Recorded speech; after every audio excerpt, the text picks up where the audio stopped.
Hey guys, I'm doing another dumb verse in the Quran. This is Surah 4, beginning of verse 155, and this is referring to the Jews. They were condemned for breaking their covenant, rejecting Allah's signs, killing the prophets unjustly, and for saying, "Our hearts are unreceptive." It is Allah who has sealed their hearts for their disbelief, so they do not believe except for a few. And for their denial and outrageous accusation against Mary, and for boasting, "We killed the Messiah, Jesus, son of Mary, the messenger of Allah." But they neither killed nor crucified him. It was only made to appear so. Even those who argue for this crucifixion are in doubt. They have no knowledge whatsoever, only making assumptions. They certainly did not kill him.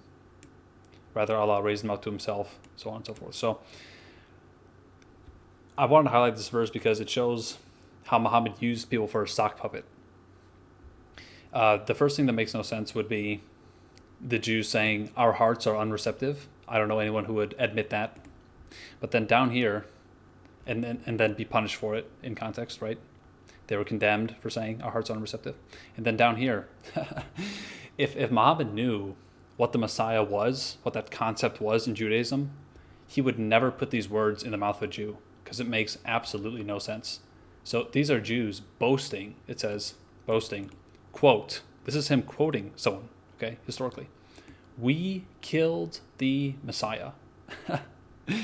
Now, the whole point was Jews rejected Jesus as the Messiah. They didn't believe he was the Messiah. So they would never say, "We killed the Messiah," and they definitely wouldn't boast about having killed the Messiah. They didn't believe he was the Messiah. That was the whole point. And notice, they call him, "We killed the Messiah, the messenger of Allah."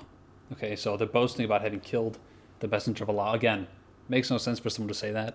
If they believe someone is sent from God, they're not going to be saying, "Well, isn't it great that we've just killed him?" So, people in Muhammad's stories never reflect reality. They don't behave like normal people. They're just sock puppets. They're like disembodied voices attached to names or settings who just puppet what Muhammad wants them to say, no matter how unrealistic it would be for someone to actually say that thing. So, there are many instances of this that I plan to cover, but this is a particularly good example. Just because it shows Muhammad the dimwit had no idea what Messiah meant, especially to Jews. So, all right, that's all for this one. I'll see you guys.